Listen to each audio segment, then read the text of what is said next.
Quero ler dois textos essa noite. Livro do Gênesis, capítulo 31, a partir do versos 11. E depois iremos ler todos Gênesis 35. Livro do Gênesis, capítulo 31, a partir do versos 11. E o anjo de Deus me disse em sonho: Jacó. E eu respondi: eis-me aqui. E ele continuou: levanta-te agora os olhos e veja que todos os machos que cobrem o rebanho são listrados, salpicados e malhados, porque vejo tudo o que Labão está fazendo com você. Eu sou Deus de Betel. Diga bem forte: eu sou Deus de Betel. Diga mais forte: eu sou Deus de Betel. Onde você ungiu uma coluna, onde me fez um voto. Levanta-se agora, saia dessa terra e volte para a terra de seus pais. Capítulo 35, por gentileza.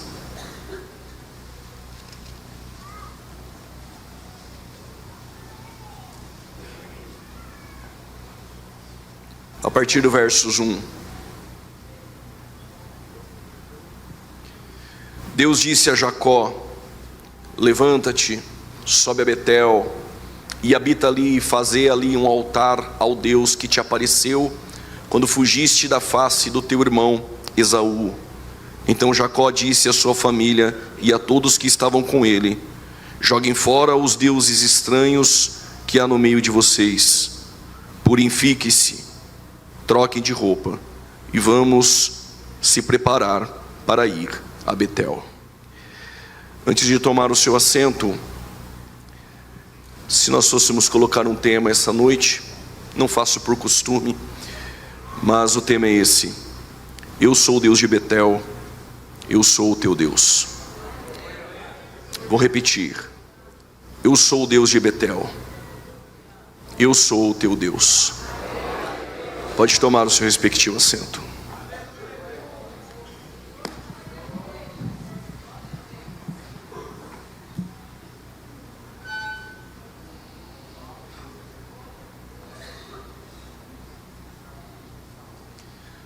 Quando nós olhamos para a vida dos patriarcas, nós poderíamos aqui pontuar centenas de lições que Abraão nos trouxera, Isaac, Jacó, até mesmo José.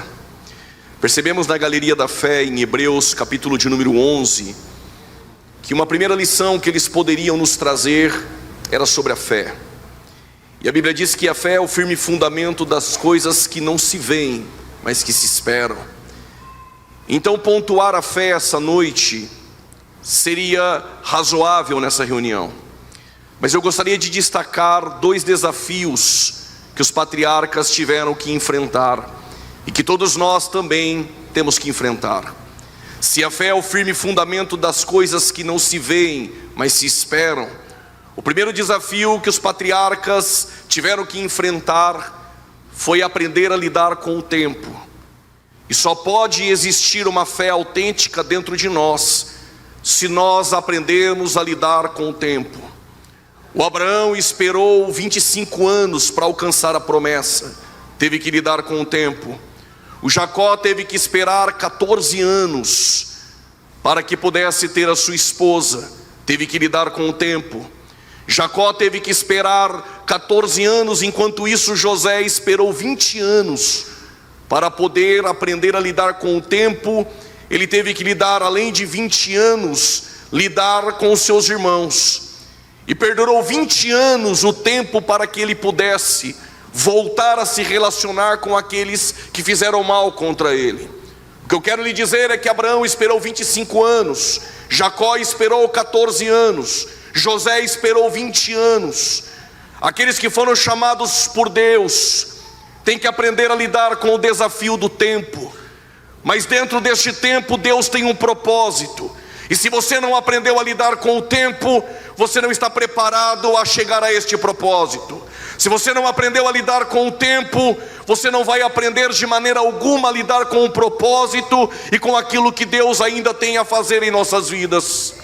Porque Deus fez Abraão esperar 25 anos antes de destacar isso. Quero lembrar algo: Deus dissera para Abraão, antes dele aprender a lidar com o tempo: sai da terra, da parentela, da casa dos pais, e vai para a terra que eu vou lhe mostrar. Eu não sei se você percebeu, mas há uma estranheza no texto. Ninguém sai primeiro da terra. Primeiro você sai da casa do pai, depois da parentela, e por fim você sai da terra. Mas Deus não trabalha com lógica, Deus trabalha em meio às improbabilidades. Então Deus não pede primeiro para você sair da casa, nem da parentela. A primeira coisa que Deus faz é: Abraão, sai da terra. E por que da terra? Porque a terra de Ur dos Caldeus era uma terra cosmopolita, perdeu a identidade, sofreu uma miscigenação. E Josué capítulo 24, do 1 ao 4 explica: Ur dos Caldeus era uma terra idólatra. Quando Deus quer te chamar para ter uma caminhada autêntica de fé e vivenciar os propósitos dele em nossas vidas, a primeira coisa que Deus faz é nos tirar do ambiente que incomoda Deus. Primeiro ponto: é necessário sair do ambiente que incomoda Deus. O que incomodava Deus? A terra. Se prepare. Então Deus te tira desse ambiente para você vivenciar uma caminhada nova de fé com Ele. Mas 25 anos se passam para ele alcançar a promessa de ter um filho. O que Deus queria em Abraão é que ele aprendesse a lidar com o tempo. E 25 anos, quando Abraão recebeu a promessa, ele tinha 75. Se com 80 ele tem Isaac, ele iria dizer: foi eu. Se com 85 ele tem Isaac, ele iria dizer: foi eu. Se com 95 ele tem Isaac, provavelmente ele poderia dizer: foi eu. Mas Paulo escreve aos Romanos e diz: Deus esperou Abraão estar amortecido com 100 anos. E por quê? Porque com 99 a 100 anos não dá para bater no peito e dizer: foi eu. Com 100 anos é necessário olhar para dentro de si e dizer: eu não posso. Aí que entra Deus. E quando você não pode, aí Ele pode. Quando você não consegue, é aí que Ele consegue. Enquanto você disser: sou eu, você não vive o propósito. Mas quando tu entender que não é você, Ele entra na tua história.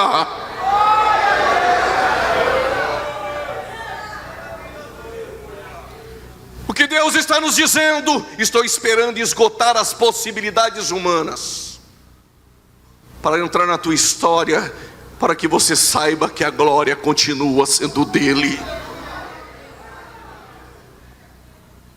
Se Deus está ensinando a Abraão que ele espera esgotar as possibilidades humanas, porque Jacó espera 14 anos.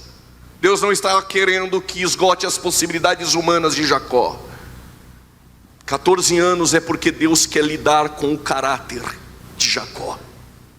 14 anos Deus está lapidando o caráter de Jacó. Esse tempo que você está esperando pode ser Deus esperando esgotar as possibilidades humanas, mas também pode ser que Deus está lapidando o teu caráter para poder entregar em nossas mãos aquilo que Ele tem para realizar em nossas vidas. Deus está tratando o caráter de pessoas aqui essa noite, nesse período de tempo. E quando Deus lapidar e estiver pronto, se prepare. É aí que eu te chamo para vivenciar grandes coisas. Com Abraão ele esperou esgotar as possibilidades humanas. Com Jacó ele está lidando com o caráter de Jacó, lapidando. E com José? José tem um caráter ilibado, porque ele espera 20 anos. A ação do tempo nada tem a ver com José, mas é Deus tratando com os seus irmãos que estavam à sua volta. Deus pode estar usando este tempo para tratar pessoas da sua casa. Deus pode estar usando este tempo para tratar pessoas nesse púlpito. Deus pode estar usando este tempo para tratar pessoas em sua volta. Mas fique em paz essa noite. Se você aprendeu a estar dentro da direção e do propósito de Deus, esse tempo não é para te matar. É dentro deste tempo que Deus estará te preparando para grandes coisas. Primeiro ponto que nós aprendemos na vida dos patriarcas, e que todos nós que temos um ministério, uma chamada, precisamos lidar com o tempo. Segunda coisa, segundo desafio que os patriarcas tiveram que enfrentar: mudanças. Ninguém está pronto para mudar. Mudar incomoda, tanto mudar geograficamente, ou alterar algumas coisas dentro de nós. Isso incomoda, porque nós não queremos que haja mudanças em nós, nem geograficamente e nem introspectivamente. Mas não dá para ser obreiro, não dá para ter um ministério, sentar no banco da igreja e dizer: eu sou assim e não mudo. Se você disser eu sou assim e não mudo, você não entendeu o que é evangelho. Evangelho traz mudanças, porque Deus não nos aceita como nós somos. Vou repetir: Deus não nos aceita como nós somos. Deus te aceita como você está, não como você é. Porque se Deus te aceitasse como você é, a cruz era em vão. Mas Ele te aceita como você está. Mas quando você vem, se prepare para as mudanças que Deus tem em nossa vida. Então eu tenho que aprender a lidar com mudanças, sim. Todos nós devemos estar prontos para mudanças. E eu provo: aquilo que vem dos homens necessita ser mudado, mas aquilo que vem de Deus não necessita passar por mudanças. Aquilo que vem dos homens necessita ser mudado, mas aquilo que vem de Deus ninguém muda.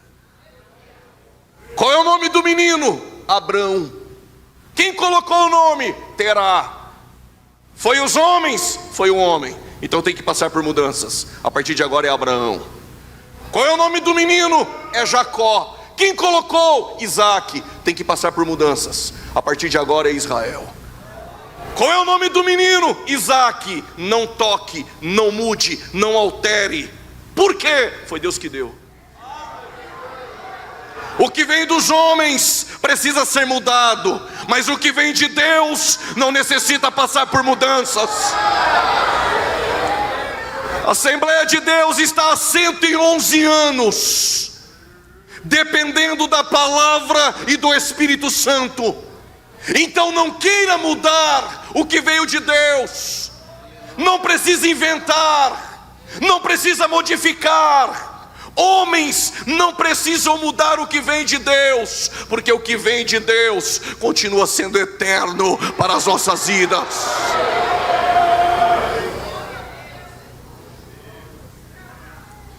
E se nós inventarmos algumas coisas novas, possa ser que nós iremos trazer os jovens de volta. A motivação do seu entretenimento pode ser até boa, mas Deus não trabalha com motivações, Deus trabalha com princípios.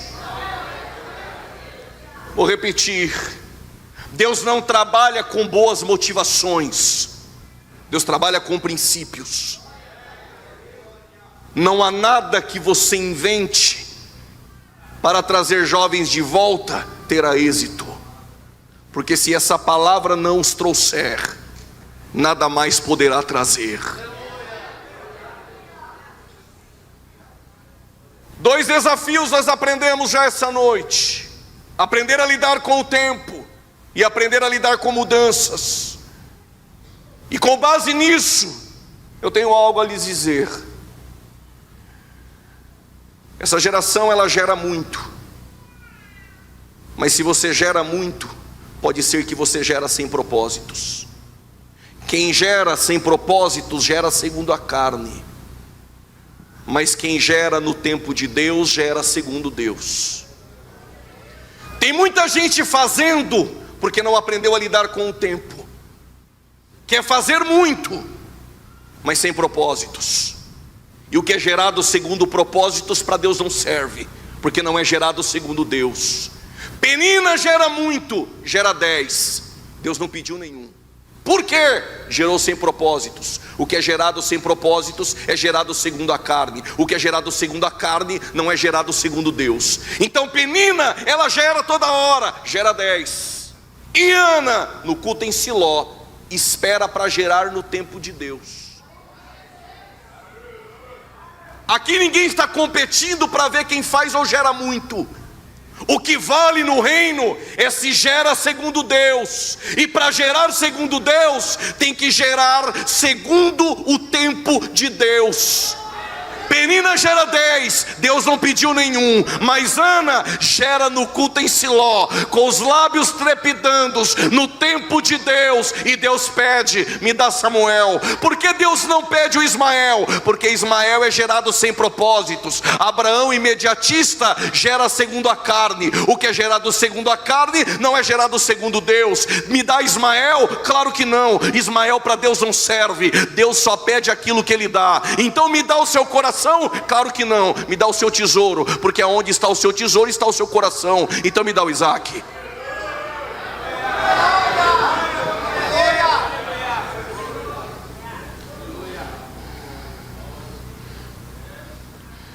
Tu pode fazer muito, mas precisa compreender se está fazendo no tempo de Deus. Deus está nos chamando para aprender a gerar segundo Ele. E quem gera segundo Deus, gera no tempo de Deus. Gênesis continua a história. E agora nós temos Isaac já em uma fase adulta. E o Isaac casado com Rebeca.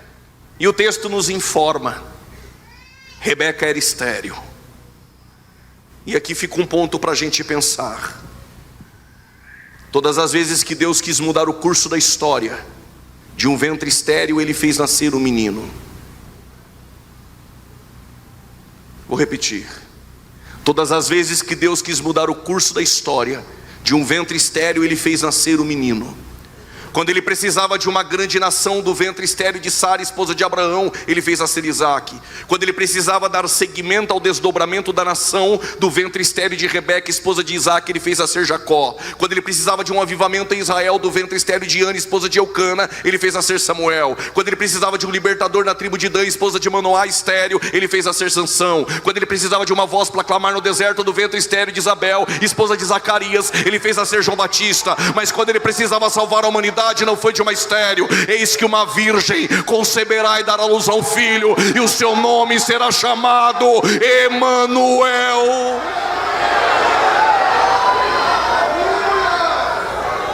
Tu não foi gerado segundo a lógica, tu foi gerado segundo as improbabilidades. 1 milhão de espermatozoides saíram até o óvulo de nossa mãe. 999 mil morreram no meio do caminho. Não se acha esperto porque chegou primeiro, porque os primeiros morreram combatendo as enzimas do óvulo. No meio de 1 milhão você passou. Está aqui com a mão para cima dando glória, pensando que tu é um acaso. A tua chamada não é lógica, é em meio às improbabilidades. Rebeca era estéril, mas diz o texto que o Isaac orava. E o mesmo texto que diz que Isaac orava, é o mesmo texto que diz que Deus ouviu Isaac. Eu ouvi um aleluia. Enquanto em redes sociais, teólogos formados por redes digitais estão questionando se a nossa oração muda Deus, ou se nossa oração faz Deus voltar atrás. Te apresento um Deus essa reunião essa noite, que enquanto tu está preocupado se tua oração muda Ele ou se faz Ele voltar atrás, o Deus que eu te apresento é que antes de criar o universo, até a oração que você ainda não fez, Ele já ouviu.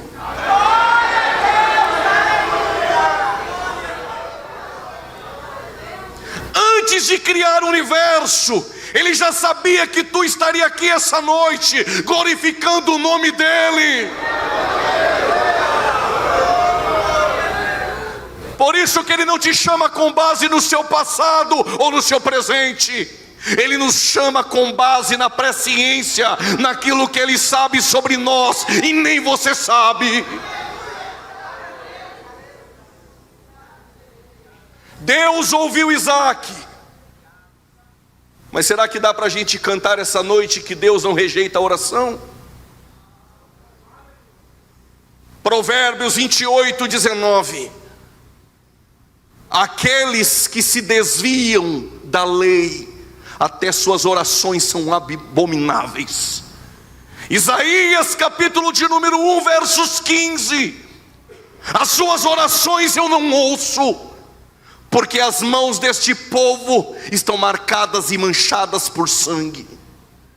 Quando nós lemos o texto de Jeremias capítulo 7, versos 16, não adianta orar, Jeremias, por este povo, e nem se lamentar, porque eu não ouvirei. Vai para nós obreiros agora, 1 Pedro capítulo 3, versículo de número 7. Aos maridos, vou parafrasear, que não tratam bem as esposas em casa, que no culto dá glória a Deus, mas em casa xinga a esposa, que no culto dá glória a Deus, mas em casa fala palavrão. Pedro diz: as suas orações, grifo meu agora, do lado de dentro, serão interrompidas pela sua conduta e seu viver do lado de fora. Mas quero te adiantar algo essa noite: Deus não rejeita um coração contrito e quebrantado. Deus ouvirá nossas orações. Aquela que é estéril, agora ela vai gerar. Detalhe: o Isaac ora para ter um filho. Deus deu 2. Mas Deus não deu somente 2 indivíduos. Deus deu 2 nações. Porque Ele é poderoso para fazer muito mais além daquilo que estamos pedindo ou pensando. Isaac pediu um filho. Deus deu 2 nações. A tua oração pode fazer gerar proporções muito maiores do que suas próprias expectativas. Só que quando os meninos começam a crescer, o Isaac, ele gosta mais do Esaú do que de Jacó. E Rebeca tem afinidade mais afetiva com Jacó do que com Esaú. Por que o Isaac gosta mais do Esaú? Esaú é da caça, agrada o coração do pai. Jacó é mais caseiro, agrada o coração da mãe. Mas eu não estou pregando para pessoas que estão agradando A ou B. Eu quero saber quem agrada é Deus. Aleluia, tu vai dar agora. Primeiro tópico da mensagem essa noite: as preferências dos homens nem sempre são as escolhas de Deus. Muita gente para pouco glória a Deus, mas eu sou motivado a isso. Mas vou dizer outra vez: as preferências dos homens nem sempre são as escolhas de Deus. Existe na história um curso natural, mas também existe na história um Deus que trabalha no caminho inverso. Existem muitos que estão no caminho natural, mas alguns que estão aqui em cima conosco entraram no caminho improvável de Deus. Para muitos era Esaú, mas Deus mudou o curso, e Romanos capítulo 9, Paulo diz, e o que o Paulo diz, abre um parênteses, não é uma dupla predestinação, e nem uma eleição incondicional, com presciência, com base na fé prevista por Deus de antemão. Não estamos falando de 2 indivíduos em Romanos 9, estamos falando de 2 nações. E diz o texto: Deus escolheu Jacó e aborreceu Esaú. Para os homens é Esaú, para Deus é Jacó. Para os homens quem sabe nem era você. Mas para Deus, te colocou de pé aqui essa noite. Para os homens, a cadeira não era sua, mas para Deus, pela presciência, Ele já te viu quando você nem imaginava.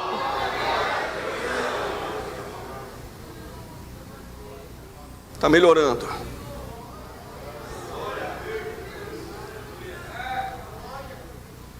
Quem foi gerado pelo curso natural, é normal ficar assim mesmo. Mas quem foi gerado na improbabilidade, eu sei porque tu está dando glória. Existia uma mulher chamada Tamar. O Judá buscou essa mulher da terra dos cananeus e deu de esposa a um dos seus filhos, Er. E o texto descreve que Er não tinha relações com ela. Não sabemos porquê. Segundo o Talmud, ele não tinha relações com Tamar para que ela não tivesse filhos, envelhecesse e se tornasse uma mulher, perdoa-me o pejorativo, uma mulher feia. Diz o Talmud, não a Bíblia. Deus o matou. E por que Deus o matou? Porque da semente de Gênesis 3,15, o seu curso tem que passar pelo ventre de Tamar. Mas quando você impede o plano de Cristo, pode ter certeza, Ele te tira do caminho. Não entendeu? Eu vou repetir. Se está boicotando o ministério e querendo impedir o que Deus tem, Deus tira você e põe outro. Eu preciso ser mais claro. Deus matou Er. Então Judá, segundo uma lei do Liverato, que talvez deveria ter um outro nome, porque antes da lei, a lei do Liverato vem na lei, em Levítico, mas já existia o conceito dessa lei dentro do código de Hammurabi em Babilônia. Então o que Judá fez? Pegou Tamar e deu para o seu outro filho mais velho. Quem era? Onã. E o texto diz que Onã tinha relações com Tamar, mas o sêmen ele jogava fora. Eu conheço obreiros assim como Onã. E eu vou dizer porque eu não prego por agenda. Onã é daqueles que ele não quer dar continuidade naquilo que Er começou. Então o que ele faz? Vou boicotar. Não vou dar continuidade. Cruzo o braço, também não vou fazer. E está torcendo para dar errado. Está sentado, torcendo para o pregador não ser usado. Está sentado, torcendo para Deus não usar a irmã. Está sentado, torcendo para dar errado no ministério do irmão.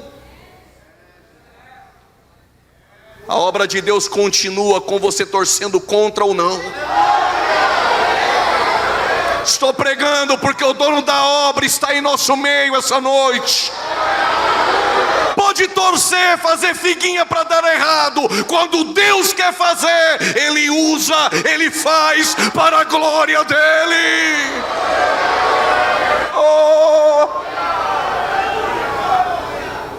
Laman chorebeque mandará, Laman chorebeque mandar, Abassubique manchou.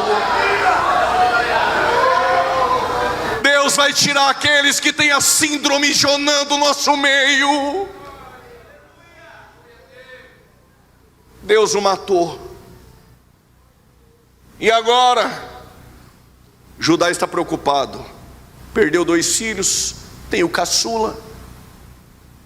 Não vou dar Tamar para ele não. Desprezou Tamar. E Tamar foi embora. Teve 2 camas, 2 endereços, 2 certidões de casamento. É fácil pregar em cima de Tamar. Difícil é conhecer a história de Tamar. Tamar sabe que do ventre dela tem que passar uma semente. Porque quando Deus olhou para Abraão, Ele viu uma nação. E dessa nação, o Messias. Quando Deus olha para ti, o que Ele vê é muito maior do que você imagina. não é só uma semente que vai passar por Tamar, mas é o desdobramento de uma nação, e dessa nação virá o Messias, para salvar eu e você. Então é fácil pregar em cima e contra Tamar, difícil é se atrelar com o propósito de Deus. O que ela faz? Se veste de prostituta cultual e fica em uma esquina. Quem está passando, velho Judá? Tu conhece a história, não preciso me desgastar. Judá avista Tamar, cobiça Tamar e quer se deitar com Tamar. Então ela diz: tem que pagar. Parafraseando, só tenho lenço, cajado e selo, então me dá. Ele entregou na mão dela, se relacionou com Tamar. 8 meses se passam. Tamar está gestante, grávida. Alguém disse: Judá, tua nora cometeu adultério. Judá diz: então temos que matá-la. Tem muitos assim, irmãos, já começaram a acender a fogueira, para queimar está cheio. Manda chamar Tamar. Quando ela vem, a fogueira está acesa. Só que Tamar não pode morrer. E por que ela não pode morrer? Porque ela tem algo em mãos. Conhece tu isso aqui?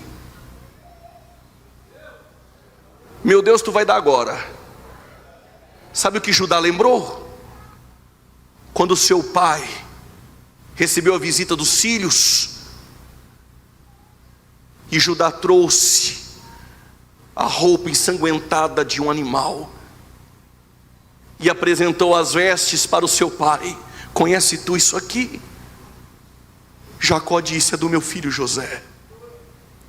Quando a mulher disse: conhece tu isso aqui? Passou um filme na mente dele e ele disse: eu não valia nada, só porque hoje Deus me deu um pouquinho, eu já estou querendo queimar todo mundo. Alguns pegou aqui.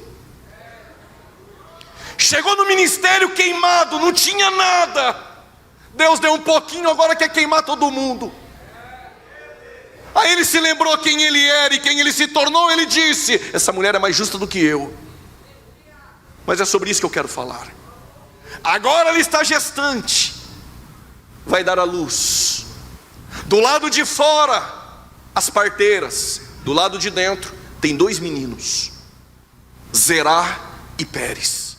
Não tinha ultrassom, mas tem algumas irmãs do ciclo de oração que quando vê a barriga da irmã gestante já sabe se é homem, mulher, se é pontuda ou mais redonda. Eu não entendo. Naquele tempo as parteiras tinham o mesmo discernimento natural. Disseram: aí tem 2. E elas têm nas mãos uma fita.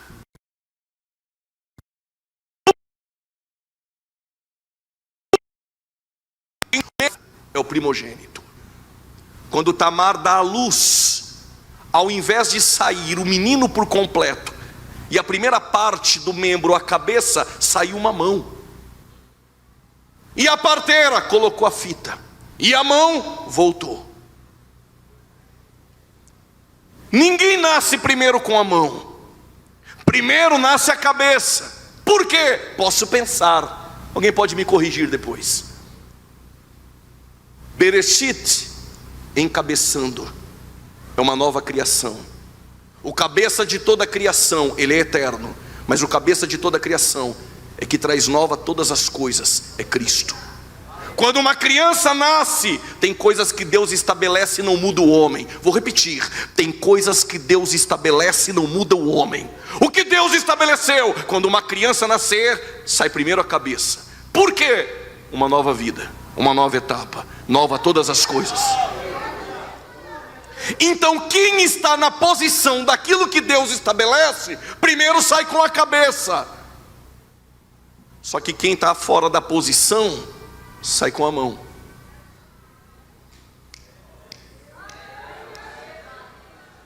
Só que quem está do lado de fora, só valoriza quem avança, mas não valoriza quem está do lado de dentro aguardando na posição. Não vim para fazer barulho, eu vim para fazer você pensar. Vou repetir. Quando Deus estabelece, é melhor ficar na posição. Tem muita gente avançando fora dela. Só que quem está do lado de fora só valoriza quem avança, mas não valoriza quem está na posição do lado de dentro. Canta bem, põe a fita. Prega bem, põe a fita. Tem muitos seguidores, traz para pregar. Não vale nada, mas traz para cantar. Tem fita, mas está fora da posição.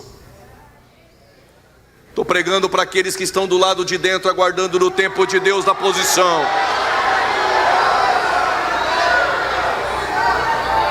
Por favor, alguém pega isso aqui essa noite. Estou pregando para aqueles que estão do lado de dentro na posição. Está sem fita, mas está na posição. Não está aparecendo, mas está na posição. Melhor estar na posição do que avançar fora dela.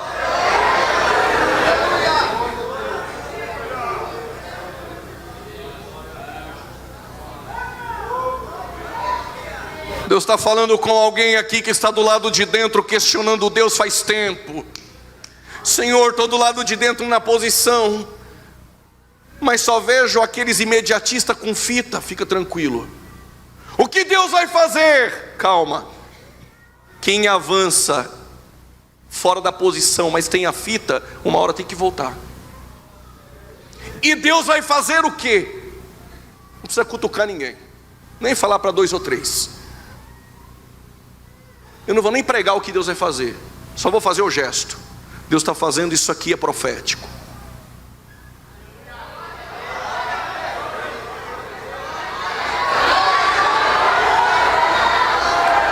Só dá glória quem está do lado de dentro na posição.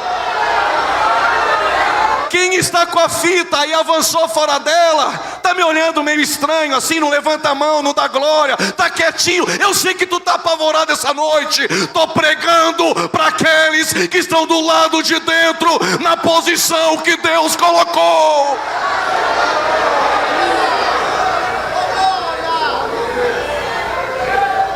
Pregador, e por que tu está pregando isso sem medo? Porque aquele a quem eu sirvo garante a palavra. Segundo, porque aprendi também a ficar do lado de dentro na posição, e passe o que passar, deixa eles com as fitas. Uma hora Deus faz assim, ó.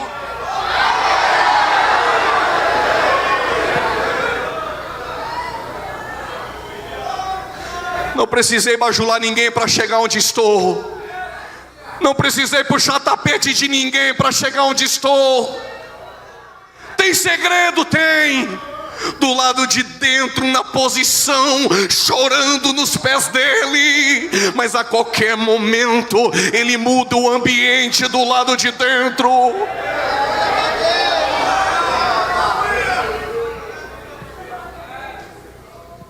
Parece que estão ficando mais animados.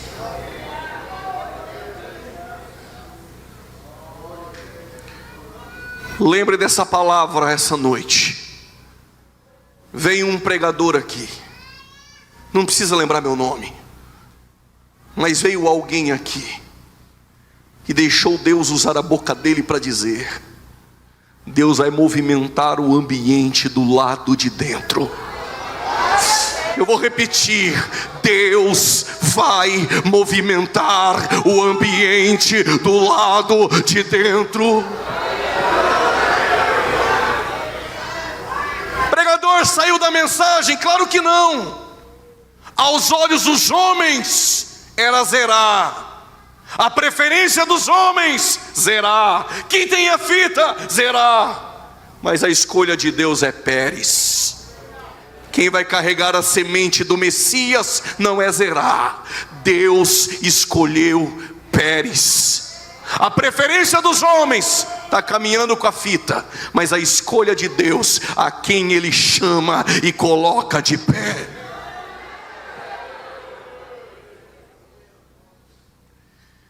Depois que Isaac cresceu, seus filhos cresceram, agora é hora de se mudar. Veio a fome na terra que ele estava. E como veio a fome na terra que ele estava, O seu pai um dia, em meio à fome, foi para o Egito. Fora da direção, em suas bagagens, trouxe um presente do Egito chamado Agar. O que contamina o homem não é o que entra, mas é o lugar onde você anda. O que contamina o homem não é o que entra, mas é o lugar onde você anda. Os discípulos comendo sem lavar as mãos. Os fariseus sempre estão para censurar. Isso não pode, Jesus disse. O que contamina não é o que entra, é o que sai. Porque o que entra, desce pela boca, vai pelo esôfago, desce para o estômago. Só que como contamina, em um dia desses vai para a fossa. Mas aonde nós andamos, para no coração. E a boca fala o que o coração está cheio. Tem mais uma, só por causa do glória a Deus. E do coração procede as saídas da vida. Então Isaac não fez como seu pai, aprendeu a caminhar debaixo da rota, da direção de Deus. E Deus disse: não desça para o Egito e vai para Gerar, terra dos filisteus. Isaac chega em Gerar. Só que o texto descreve que quando Isaac chega em Gerar, ele começa a semear. Isaac está semeando em um lugar onde os habitantes de Gerar nunca semearam. O que eu tenho a ver com isso tudo? Já reparou que tem gente que nunca semeia? Não quer fazer. Critica quem faz. Só que quando você semeia, incomoda. Até o momento ninguém de Gerar se preocupou com poços. Foi só Isaac começar a cavar e semear, despertou neles a inveja, diz o texto. Qual é o problema? É porque aonde você cava e semeia, brota ou fruto ou água. Por quê? Porque eu sou o Deus de teus pais. Tem gente que nunca semeou, nunca plantou, nunca regou, nunca deu glória a Deus quando Deus dá crescimento. Mas foi só o poço que nunca se preocuparam, dar água, querem beber. Foi só a árvore plantada, ser regada e crescer, querem sombra. Quer sombra para o teu ministério? Bacana. Plante árvores. Ouviu um glória ali? Quer sombra para o teu ministério? Plante árvores. Não dá para beber água de poço que tu nunca cavou. Não dá para usufruir da sombra de árvore que você nunca semeou. Mas Deus chamou alguns aqui para plantar e outros para regar. Porque não queira também você plantar e regar sozinho, porque no reino não tem carreira solo. Não, mas eu sou itinerante, eu saio por aí. Não tem carreira solo. Um planta, o outro rega. E não precisa de motivações. Seja coach, seja teologia liberal, seja o que for. Quem dá o crescimento é Deus. Vou repetir, quem dá o crescimento é Deus. O meu papel é semear, do meu irmão é regar, e Deus dá crescimento na sua obra. Está pronto para crescer?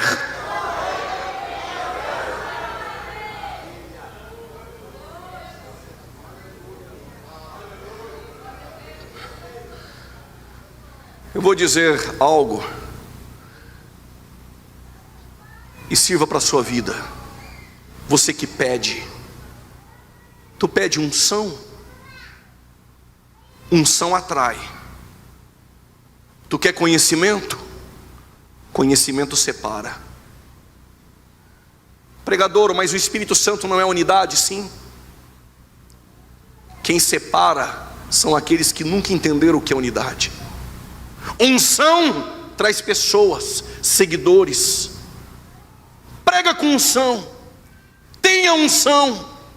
Até quando inventavam aquela heresia de receba a minha unção, transferência de unção, pegando o texto isoladamente de porção dobrada, inventaram tanta heresia em nossas igrejas, em nossos púlpitos, que está demorando anos para desconstruir essa heresia que construíram. A Assembleia de Deus nunca teve transferência de unção. Sai com essa heresia para lá. Mas quando alguém percebe que o companheiro tem unção, se aproxima. Tem azeite, se aproximam. Mas se andar com quem tem azeite, acendesse lamparina, não tinha 5 loucas. Também não sei se você pegou.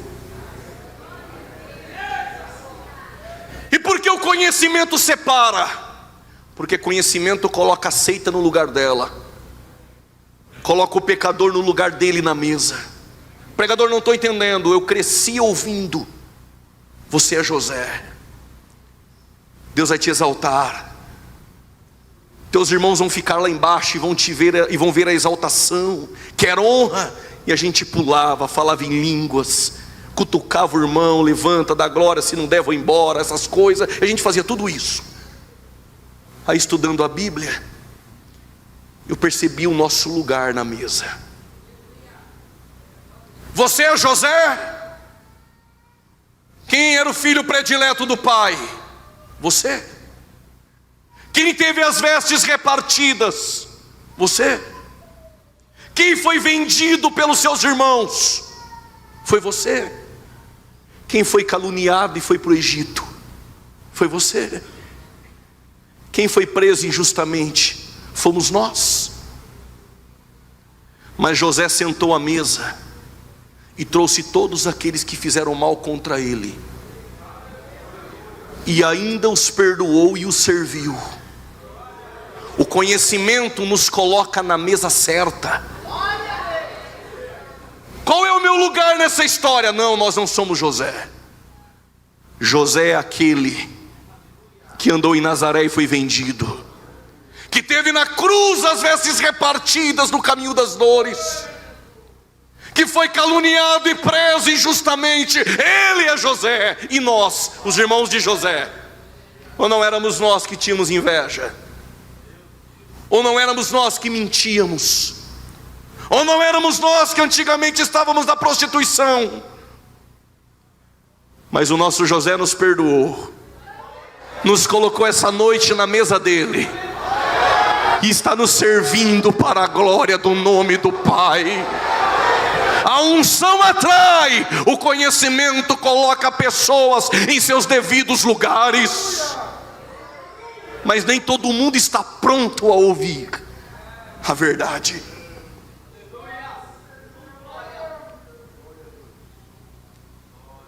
Em cima disso eu tenho algo a dizer. Enquanto o Isaac semeava, ele crescia.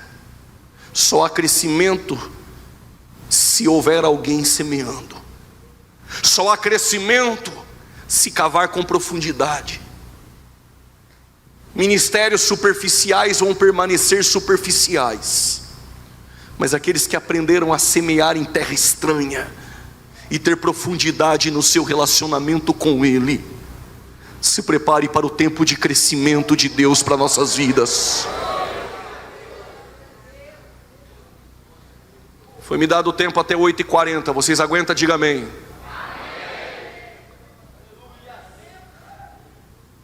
Enquanto Isaac morava em Gerar, ninguém mandou ele embora. Porque tem pessoas que até querem que você cresça, não mais do que eles. Vou repetir.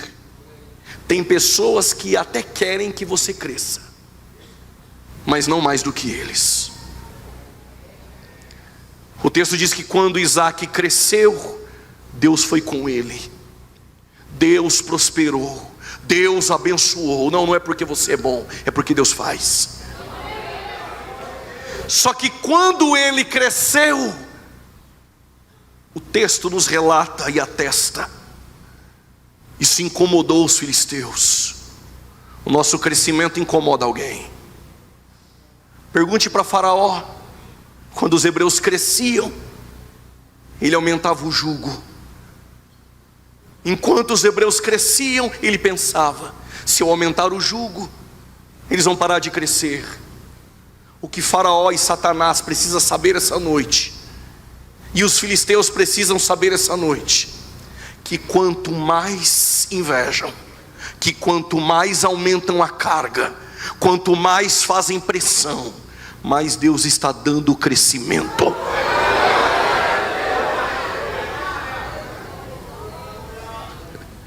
Eu lembro que quando eu comecei a pregar minhas primeiras mensagens, tremia.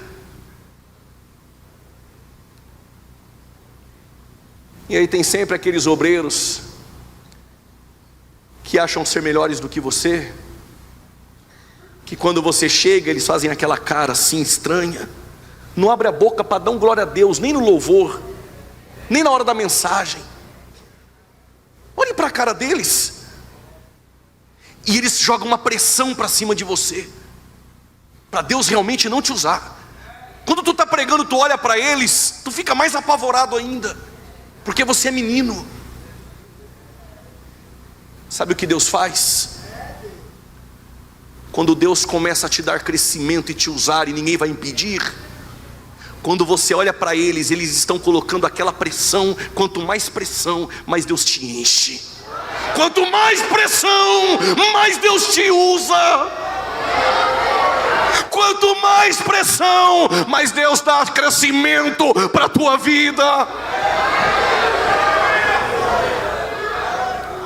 Pode ver que depois dessa fala vão começar a dar glória a Deus, mesmo disfarçando.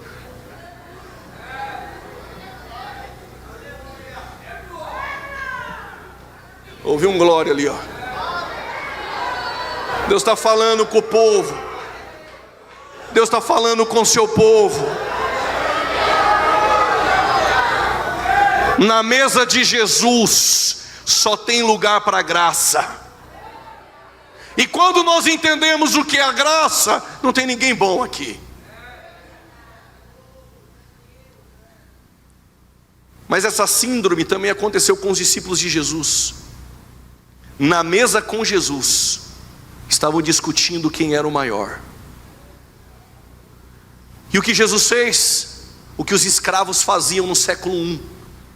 Tirava o vestido, pegava a toalha e uma bacia e lavava os pés. O nosso Deus, que se fez carne e não deixou de ser Deus, queria ensinar uma lição para nós que estamos na mesa de Jesus. O maior não é o que prega, o maior não é o que canta, o maior não é o que aparece mais. O maior no reino ainda é aquele que serve.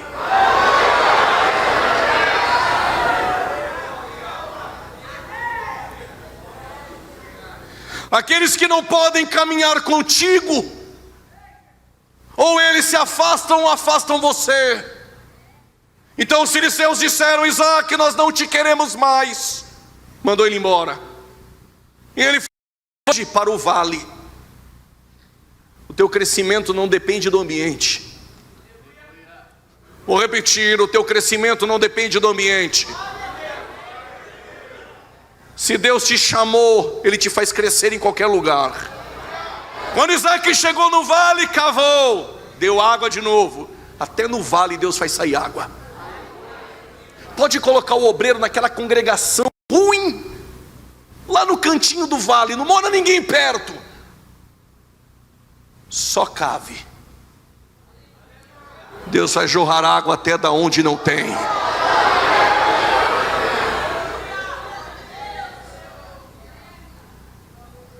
Eu vi um papai, é isso mesmo. Só cava. Quem faz sair água é Deus. Então ele cavou, e quando ele cavou, houve contenda. Aí Isaac falou: o nome do poço é Ezeque.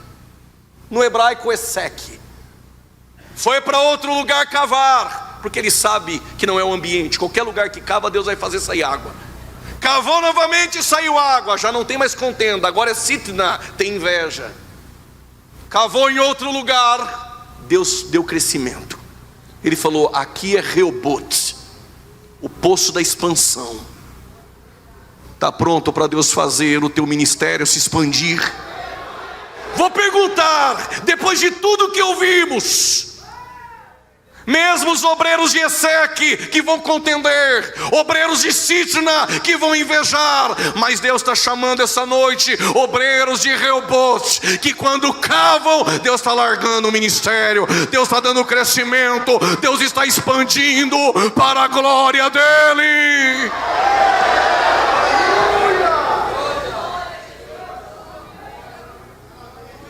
Não, mas não esqueça de ser grato, porque depois de tudo isso, Deus falou com Isaac: Isaac, eu sou o Deus de teu pai, e eu que faço prosperar na tua vida. E o que Isaac fez? Gratidão. Levantou um altar a Deus e adorou a Ele. Depois que Deus começar a fazer, não se esqueça quem você era, e que foi Ele que te fez chegar até aqui.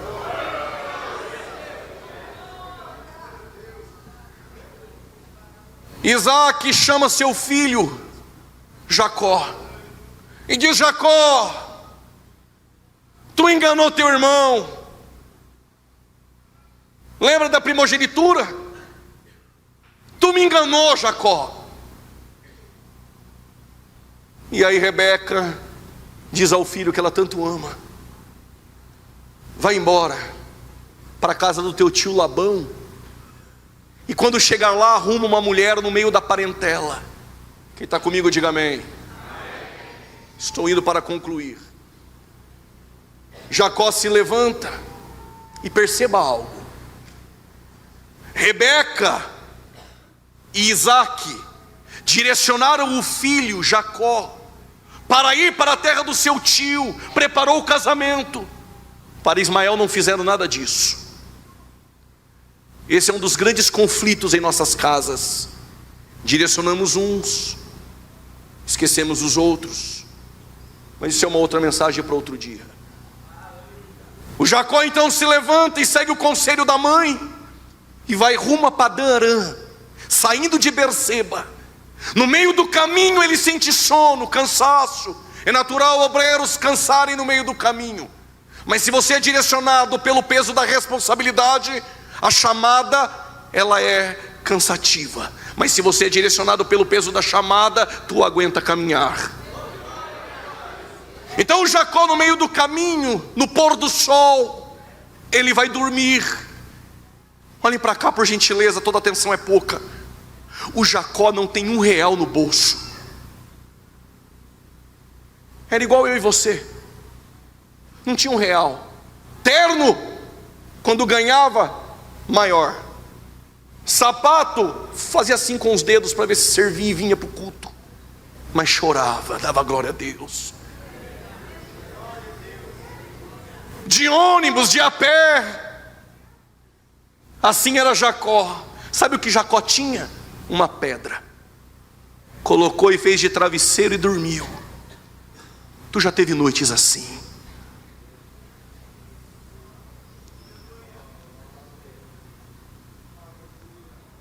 Não esqueci da mensagem não, estou dando tempo para você lembrar, porque é fácil esquecer. E quando ele dormiu, aquela noite que parecia ser longa, ele teve uma visão. Qual é a visão? Ele viu uma escada que chegava no topo do céu, e anjos subindo e descendo, e o Senhor com ele. Pergunta: quem é a escada? Porque não tem mensagem sem Jesus. Se na mensagem não tem Jesus, não é mensagem. Coloca outro nome.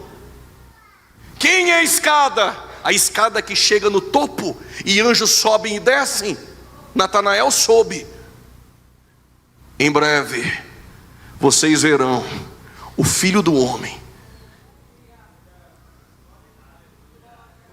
e os anjos subindo e descendo Só tem uma escada que leva o nosso ministério a contato com o céu. Só tem uma escada que leva o pecador aos céus. E na visão Deus falou com Jacó e disse: Jacó, assim como eu fui com teus pais, eu serei contigo. Mas Jacó não tem nada, só tem uma pedra. Não, Deus não te chamou olhando para aquilo que você tem e o carrega. Deus falou: eu sou o Deus dos seus pais, eu vou caminhar contigo e eu vou te guardar na caminhada. Lembra? Jacó acordou. Ele disse: este aqui não é um outro lugar. Quão terrível é este lugar, porque Deus está aqui. Vou repetir: Deus está aqui. Como se chamava aquele lugar? Até ter um contato com Deus era luz. E aí Jacó disse: esse lugar se chamará Betel, Bet-El, lugar de encontro com Deus, a casa de Deus. Lembra quando Deus apareceu e você não tinha nada? O Isaac já era rico, tinha um altar, e Jacó não tinha nada. Então o que ele fez? Igual eu e você. Lembra no início da fé? Ele pegou a única coisa que ele tinha, era uma pedra. Ele pegou a pedra e fez assim: isso que eu tenho, Senhor, para te oferecer.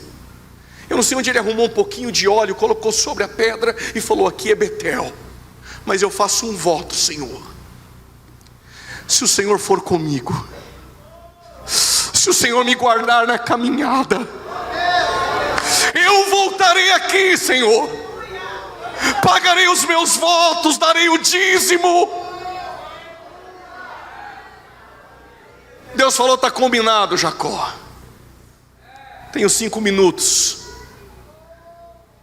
Jacó foi para a casa do seu tio, saiu de lá rico. Cresceu tanto na casa de Labão que diz o texto: o olhar de Labão não era favorável. A expressão hebraica não é favorável. Houve mudanças no semblante. É a mesma história de Isaac em Gerar. Enquanto tu não cresce, está tudo normal. Quando Jacó, dentro do ambiente de Labão, começou a crescer, começaram a olhar para ele estranhamente. Lembra do semblante de Caim?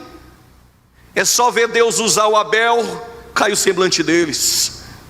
É só ver Deus fazer crescer Jacó, o olhar deles já não é mais o mesmo. Dá uma olhadinha nesse irmão que está do teu lado, dá uma olhadinha no olhar dele. Veja como ele está essa noite. Se ele está feliz porque Jesus está trazendo pão para nós essa noite, ou se ele está acostumado só com cutuca, chacoalha, fala para 2 ou 3.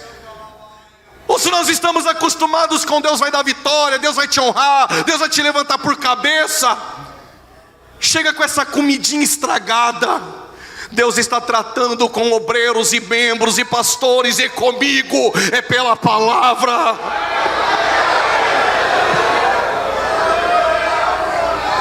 No movimento nós não crescemos, nos tornamos meninos, mas pela palavra a maturidade e fortificação. Ninguém mais pode impedir Jacó de crescer, está rico. E como Jacó está rico, ele achou melhor ir embora. Sabe por quê? Porque tem horas que o ambiente não te suporta. Eu lembro quando os hebreus cresciam no Egito. Uma hora tem que parir os hebreus para o deserto, para alcançar Canaã. Chega uma hora que você cresce tanto que até Faraó ajuda no crescimento sem saber. Chega uma hora que o Egito não te suporta. Chega uma hora que Antioquia te leva para fora. Chega uma hora em que Jacó tem que caminhar sozinho, porque Deus fez. Porque Deus fez. Porque Deus fez. Vou corrigir para aqueles que Deus ainda não fez. Deus fará. Deus fará. Qual é um dos segredos ministeriais? Não confronte com Labão. Não entre em atrito com Sabalate, Tobias e Gesem. Por quê? Porque de maneira nenhuma podemos descer no vale do Ono, porque nós temos uma grande obra. Eu não gosto de contar história da mensagem, mas eu abro um parênteses aqui, acredito que seja a segunda vez na vida. Um dia um reverendo americano disse: nunca perca tempo em atritos com aqueles que querem impedir o teu crescimento. Não dê satisfação. E por que não? Porque assim você promove rebeldes. Tem pessoas que só querem se promover, e quem tem uma grande obra a ser feita não perde tempo descendo ao vale do Ono.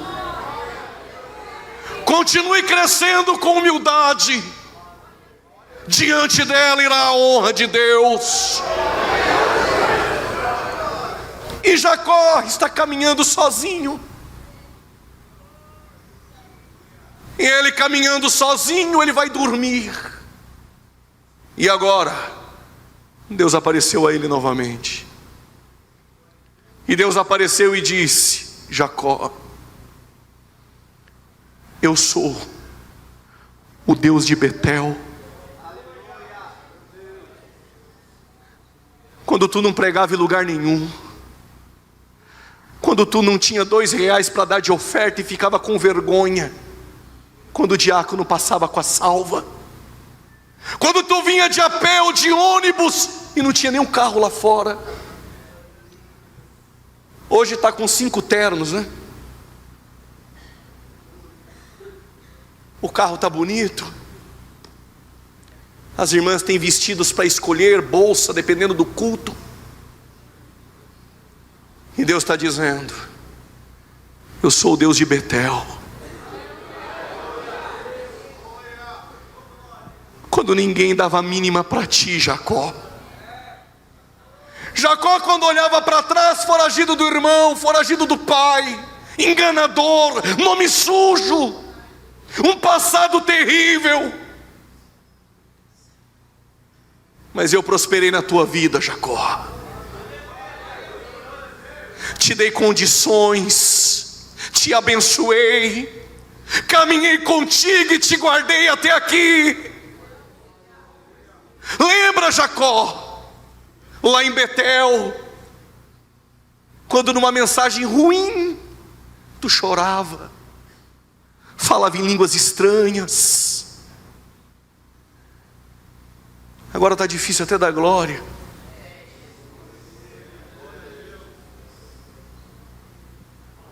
Manda mensagem no WhatsApp 4, 5 vezes na hora da mensagem. Não sente mais nem aqueles arrepios na hora do louvor. Sabe o que Deus está dizendo para nós? Eu fiz a minha parte, Jacó. Eu vim aqui para dizer: eu sou aquele Deus que te apareceu e caminhou contigo. Estou esperando você fazer a tua parte que me prometeu, Jacó. Lembra do glória a Deus, lembra das línguas estranhas, lembra do lenço, lembra das orações da madrugada. Lembra, Jacó, quando tu vivia em santidade, quando tu só tinha uma pedra e mais nada, e me oferecia. Agora não me oferece mais nada, Jacó. Mas eu fiz a minha parte e estou chamando os obreiros, as irmãs, os irmãos, os pastores essa noite. Cadê a tua parte, Jacó?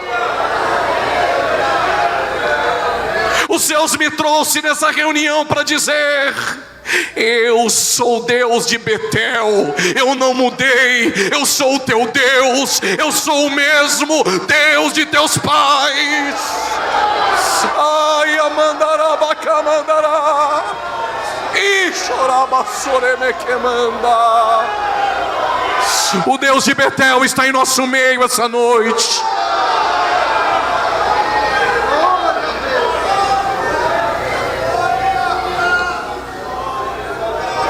Sabe como Jacó está? Vê o irmãozinho pregar 1 hora, só Deus sabe. Ficou lendo o mês todo. Falou 2 palavras errado, já está lá criticando. Críticos de redes sociais se tornaram soberbos. Pregou aqui e ali, aprendeu a falar 2 palavras hebraicas, a terceira fala todo errado. E aí quando o irmãozinho está pregando, fica olhando de cima e embaixo, medindo. Quando a irmã canta, nem dá glória a Deus, não falo com ela. Está preocupado é com o carro lá fora, com o vestido. Não estou dizendo que é pecado, não me entenda mal. Um dedo de maquiagem, segura o choro, porque se chorar vai borrar.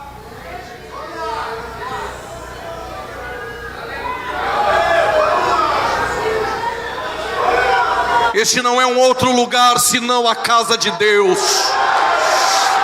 Este não é um outro lugar senão a casa de Deus.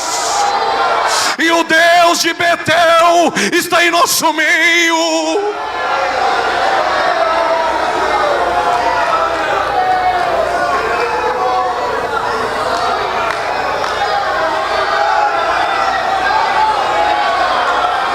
Eu sou o teu Deus. Eu não mudei, eu sou o teu Deus. Te prometi caminhar contigo, te guardar na caminhada. Eu fiz a minha parte. Cadê a tua parte, Jacó?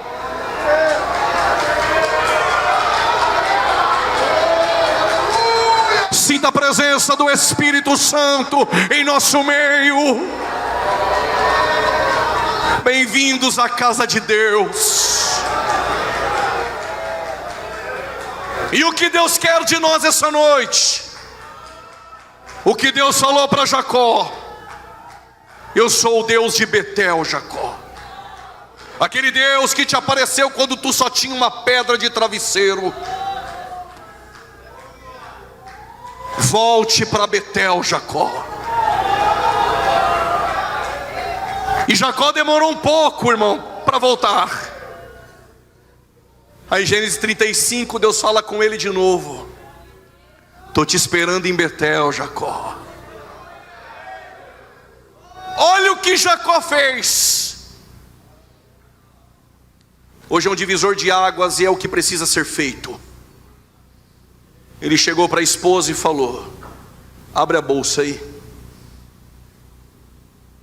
Tu não vai acreditar no que eu vou te dizer. Estava tão confortável, porque na época que só tinha uma pedra para dormir, meu irmão, tudo era pecado.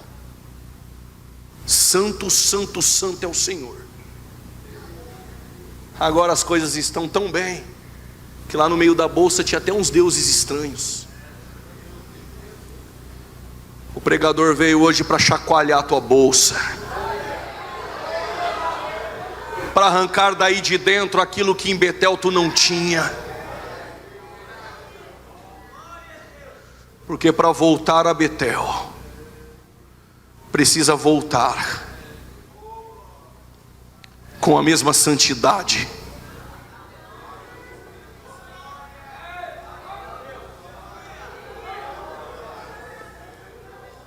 Aqui eu encerro.